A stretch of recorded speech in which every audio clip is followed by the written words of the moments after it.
Com o caos que estamos vivendo, muitos se perguntam quando haverá uma cura. Atualmente, não possuímos nenhum tipo de vacina para combater o novo coronavírus. Dependemos do nosso próprio sistema imune em reconhecer e combater um agente completamente desconhecido. Muitas pessoas estão morrendo ao redor do mundo por causa da Covid-19. Criar uma vacina é questão de urgência. O que muitos não sabem é que não é tão fácil assim.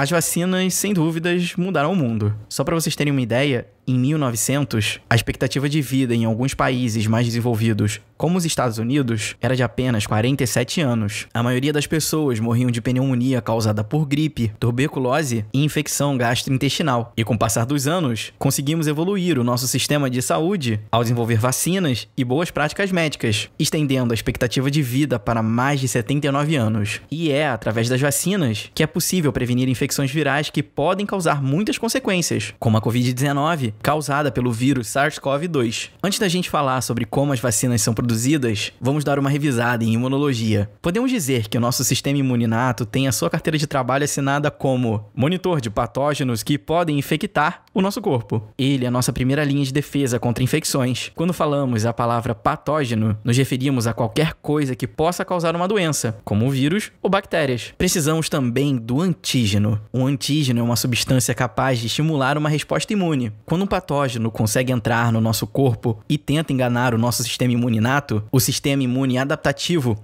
entra em jogo. Esse sistema adaptativo irá responder de maneiras específicas para patógenos específicos. Já o sistema inato responde da mesma maneira para todos. Mas tudo no nosso corpo tem algo que desempenha a função. Nesse caso, precisamos lembrar da célula apresentadora de antígeno, também conhecidas como APCs. Basicamente, o que elas fazem ao encontrar um patógeno é destruí-lo. Olha, não tem muita conversa com uma APC. Ela vai tentar destruir em muitos pedaços o que ela ver pela frente. E essa destruição também é conhecida como fagocitose. Após despedaçar um patógeno, elas colocam esses pedacinhos na sua superfície para que um antígeno reconheça e dê o sinal para começar uma resposta imune total. Outro mecanismo que é ativado pelo sinal das APCs é a ativação de linfócitos T. E com isso, as citocinas entram em ação. Citocinas são pequenas proteínas que se encaixam perfeitamente com alguns receptores das células. Ao se conectarem, elas acabam dando instruções para ajudar a regular a resposta imune. Agora que você já sabe, de uma forma geral, como o nosso sistema imune funciona, vamos entender o que é uma vacina. A vacina é um composto que contém uma versão morta ou enfraquecida do patógeno que causa uma doença. No caso,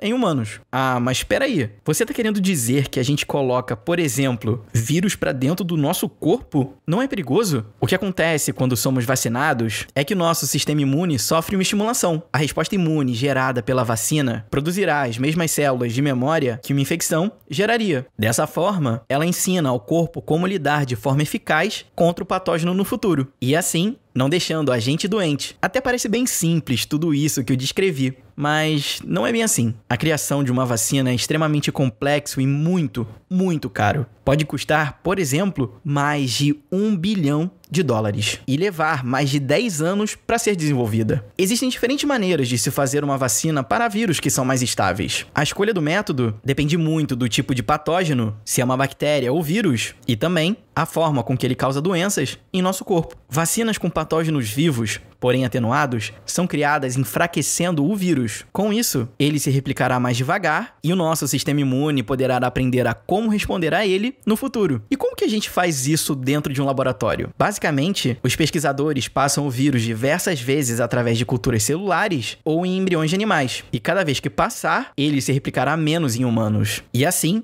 o vírus ainda será reconhecido pelo nosso sistema imune, mas não replicará o suficiente para causar alguma doença. A grande vantagem desse tipo de vacina é que basta apenas 1 ou 2 doses para promover uma imunização competente. Outro tipo de vacina são as inativadas. Elas são criadas com o objetivo de matar todo o vírus ou deixar ele completamente inativado. E dessa maneira, ele não consegue se replicar. Vacinas para pólio, hepatite A e raiva são exemplos de vacinas inativadas. A desvantagem desse tipo de vacina vacina é que, normalmente, precisaremos administrar várias doses até atingir a imunidade. Beleza. Mas e aí? E o coronavírus? Que tipo de vacina precisamos desenvolver? A primeira coisa que a gente precisa é de um método que seja, digamos, 10 vezes mais rápido. Alguns institutos ao redor do mundo, incluindo pesquisadores da Universidade de São Paulo no Brasil, possuem plataformas avançadas para a criação de vacinas de RNA mensageiro. RNA mensageiro? Você tá falando outra língua. Bom, deixa eu explicar melhor. Essas vacinas são desenvolvidas com uma parte do código genético do vírus, no caso, do coronavírus. A parte que estamos falando é o RNA mensageiro, também conhecido como mRNA. Diferente da estratégia tradicional, as vacinas de RNA mensageiro fazem com que as células do seu próprio corpo produzam os antígenos. O sistema imune será estimulado e irá desenvolver anticorpos contra o novo coronavírus. E o que eu estou tentando explicar aqui é que ao invés de injetarmos a solução para o problema, nós injetaremos instruções para que o nosso próprio corpo construa essa defesa. Atualmente, a empresa de biotecnologia Moderna, em parceria com o Instituto Nacional de Saúde dos Estados Unidos, o NIH,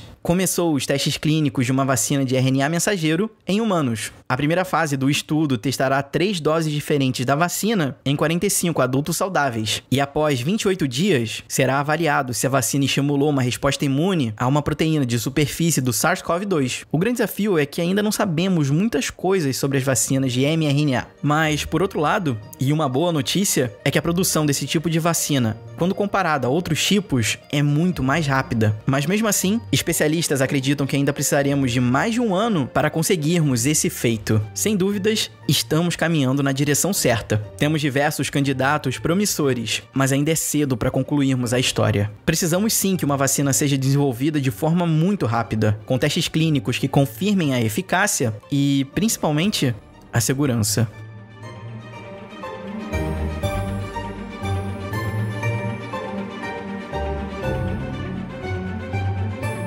E esse foi mais um Plantão SciTalk. Se cuidem, até o próximo episódio. Valeu, tchau!